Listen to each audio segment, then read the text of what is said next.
know the why human trafficking work is needed, to fight for the freedom of modern-day slaves.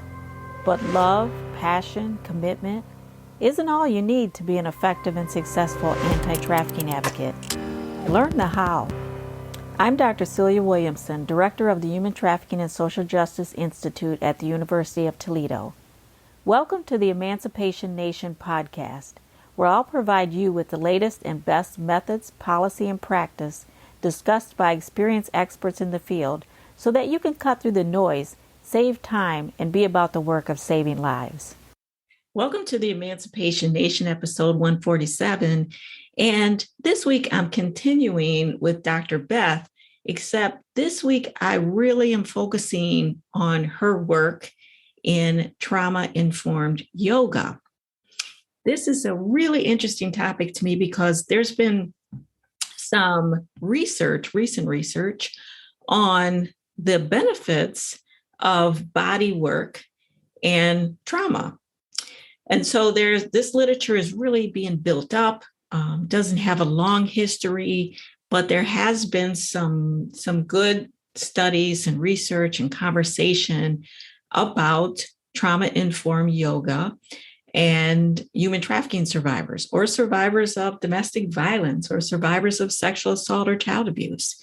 And so yoga, this form of yoga, is not really about the poses and getting the poses right. It's really about helping survivors reconnect with their bodies while they're going through the poses. So yoga really engages the parasympathetic nervous system. And I act like I know what that is, but in general, the nervous system. So when we do yoga, part of it is breath work, or what people say pranayama, or literally means life or breath, was what prana means. And then yama means control. So controlling your breathing, taking deep breaths down from the diaphragm, and then having prolonged exhalation, exhaling. Exhaling is what part of yoga is about. And that activates the parasympathetic nervous system, moving the body, they say, from a constant state of flight or fright to rest and digest type of state. It calms the limbic system. And that's the part of the brain that's responsible for flight or fight or freeze. And it moves the response to the prefrontal cortex, which is the decision-making center of the brain. So these type of trauma-informed yoga helps to ground survivors, helps to center them, because a lot of times there's a mild to a severe dissociation from their bodies as a result of complex trauma. And they might not even be aware, but they're aware that they're uncomfortable about these physical sensations or reactions that they might have. And it's difficult for them then to self-soothe or to self-regulate or emotionally regulate. So without this awareness, this mind-body connection, sometimes survivors can just exist on an autopilot and not really understand what's happening with them. And they avoid these intensely uncomfortable sensations. So yoga helps draw awareness back into your body and helps your feelings align with your physical sensations. And when you do this over and over and over, you start to feel more safe, more supported, more in control. And so it also helps survivors to build resilience. So when you're doing this breath work, when you're doing this grounding and this centering, as they call it, then you're strengthening and you're reinforcing your neurological pathways in the brain that build emotional resilience to trauma or to the triggers that you might be experiencing. When you do it over and over and over again, it becomes easier and you become more in control. So in that sense, this trauma-informed yoga can be empowering. Instead of survivors being stuck by paralyzing fear or helplessness or in the fight response, they can begin to control their own lives and begin to build a resilience and emotionally regulate what's happening. Once they have self-awareness, then they can start to master the postures that they have. They can start to build confidence in their own body and in their own self-image, and therein experience more freedom, more control, more autonomy, because they're able to disrupt any power dynamics that are taking over their body that they don't exactly understand. So in this form of trauma, there are some guidelines, just general guidelines, and people who are certified trauma yoga instructors follow these guidelines when they are engaged in trauma-informed yoga. And that's to ask the students what they want to accomplish out of these yoga sessions, and to not give physical assistance, meaning, in yoga classes, sometimes they will touch you and help you get into the correct pose. In trauma-informed yoga, they don't do that. In fact, if you've been to a yoga class, you see the instructor walking around the room a lot. And if you see a trauma-informed class, that yoga instructor is more likely to stay on their mat, because it can be nerve-wracking and it can off-center somebody who has suffered trauma when somebody's walking around the room, walking behind them, those types of things. And the fourth guideline is that it encourages body awareness and it encourages choice. So you choose to get in the positions and to accurately depict the positions, or to work harder or to work less harder. Those are your choices. And then the fifth one is to really give the students the tools to begin to ground themselves. So when somebody starts to feel uncomfortable, slowly encouraging them to focus on the feelings that they have and what their senses, what their physical sensations are, and to get them to connect with what they see at that particular time, what they feel, what they hear, what they smell, what they taste. Getting them in touch with the five senses helps to reintegrate the body and the mind whenever they start to become disconnected. One of the things that you do in trauma-informed yoga, I learned, is that you want to create a safe space. You want to create a supportive space. And the goal is to help people emotionally regulate, to help them connect their breath to their body, to help them connect their physical sensations to their emotions, and to help them calm the mind and learn to tolerate these physical sensations. And so some of the yogas that are trauma-informed can be called restorative yoga, it can become somatic yoga, and it really focuses on the effects of the nervous system. And so I thought I would talk about that this week, because I wanted to pull that out of Dr. Beth's conversation, because she has done this for a very long time, and she's going to talk about that in part 2 of her session here.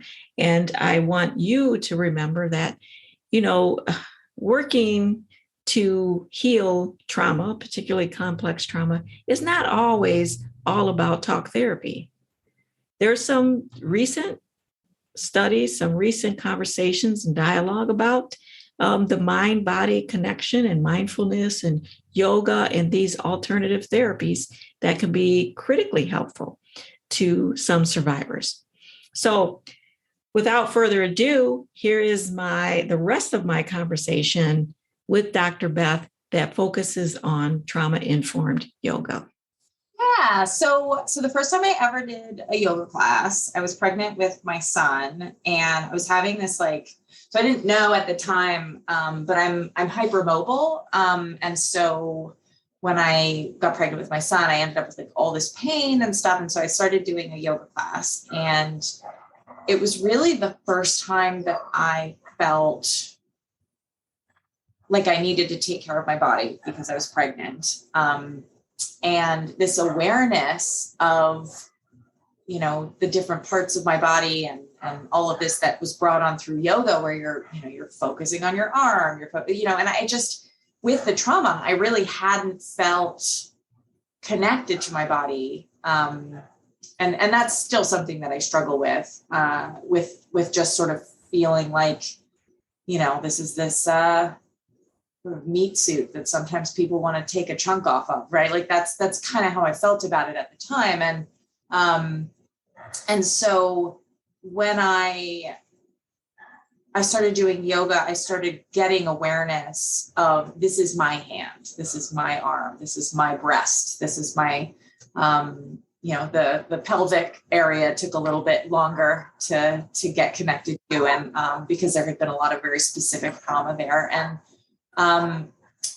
But through yoga, I was really able to get that reconnection to my body. And I did a yoga teacher training while I was a supervisor in child welfare, right around the time that I had to have my first pelvic floor reconstruction and hysterectomy. I was 29 or 30, when I did that yoga teacher training. And I was doing it really because I needed something. I was so triggered all the time. I had just so much tension I was carrying around all the time. And I was, I had a lot of panic attacks and night terrors and stuff. And so I tried using yoga for that. And it really helped me to feel okay being in my body. And at that time, I decided to go through a period of celibacy. For about 3 years, I was like, all right, I'm going to really focus on this healing. And then that's what I did. And I did that I was celibate for 3 years and really focused on prayer and connection to my body. And then later really developed this sort of integrated idea of, so while I was a supervisor, I was working with my staff for burnout prevention with yoga.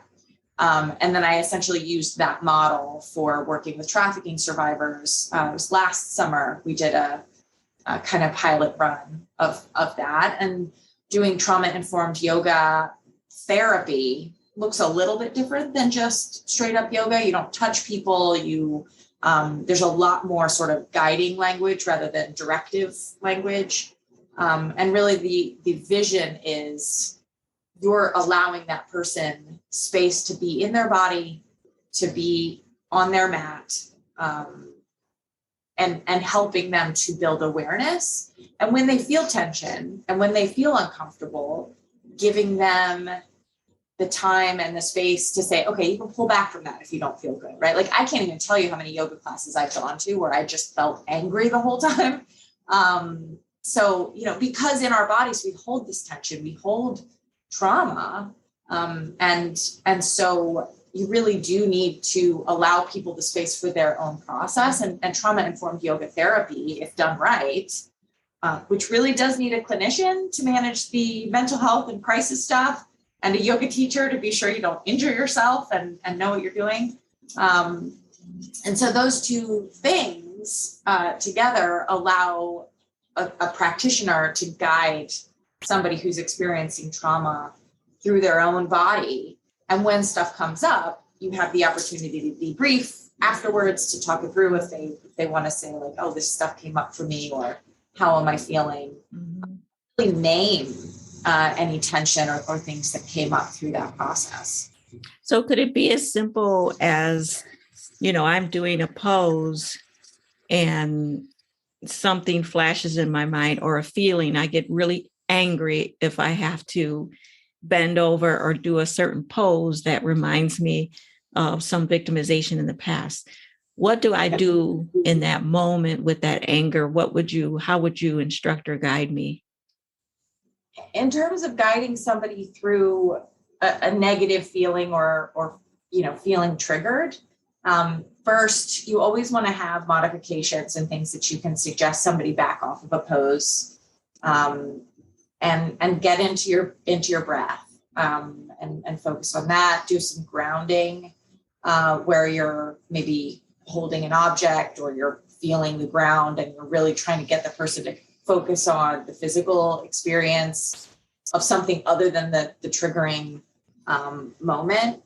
Because if you get really tense and then you try to start talking about like, oh, I'm thinking about this traumatic thing, it actually reinforces that trauma and the tension part. So you want to try to get somebody calmed down before you ever start kind of talking through the experience. So that's, grounding techniques, whether it's breath work or more physical sensation kinds of grounding are good techniques for crisis management. And then over time, if I don't want to think about like my pelvic area or my legs or whatever, then I have the power not to do that. And I can introduce myself to that if I choose, right? Absolutely. Over time. So Absolutely. How long does a trauma-informed yoga therapy session usually last? And how often do you recommend people do it? So it's about an hour. I would say, once or twice a week, depending on if folks are, the groups I've done have been weekly and they're sort of 8-week cycles. But I think it's definitely one of those practices that can be helpful in the long term for folks to do. It's obviously like, it's gentle yoga, so it's not super exercisey, but there is exercise to it.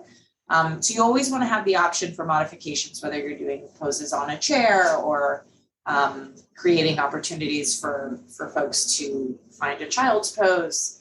But it can be done as long as it is helpful to the individual. And for me, that's something that I still do on the regular. I'll find days where I just really need to be mindful and I'll get in yoga poses. I will say that when I'm particularly activated in my trauma, or I've been up at night because I still get night terrors pretty often, I will not tend to do yoga on those days because it's harder for me to sit still.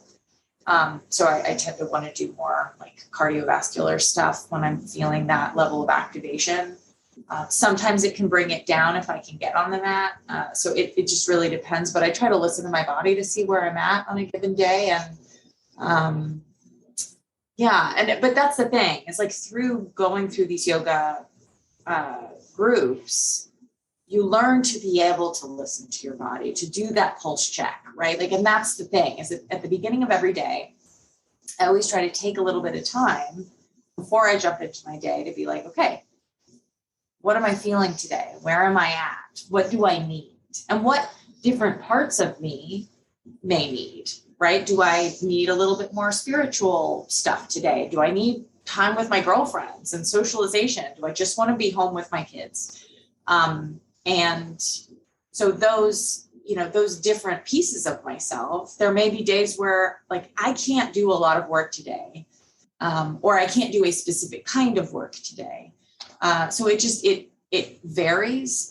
My happy place is like writing long reports and stuff. So I that one is one that I do a lot when I'm feeling activated, but it just, I think that getting to know yourself through the process of trauma-informed yoga, it can be really helpful for you to learn mind and body awareness. Now, are there a certain number of poses that you do in that hour, or does it vary? It varies. It varies depending on the group.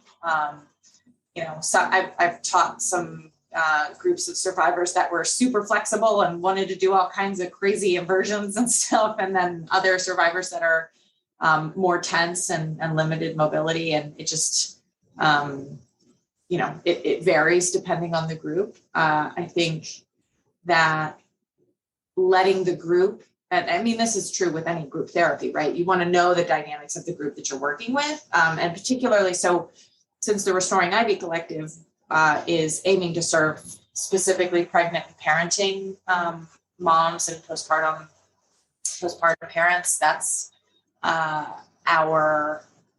the modifications that you need to do for a yoga therapy group if somebody's pregnant or postpartum are going to be really specific to that group. And, same with senior citizens or people with mobility limitations. So it really will vary depending on the needs of the group. That was Dr. Beth talking about trauma-informed yoga and the importance of it. When you think about it, we hold trauma in our minds, in our hearts, and in our bodies. And she talked about having a clinician available to process with in case there is a crisis. So that's also a consideration. But I want you to think about infusing trauma-informed yoga into the work that you do with survivors.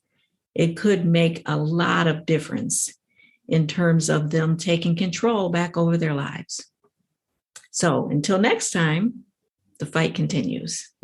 Let's not just do something, let's do the best thing. If you like this episode of Emancipation Nation, please subscribe and I'll send you the weekly podcast. Until then, the fight continues.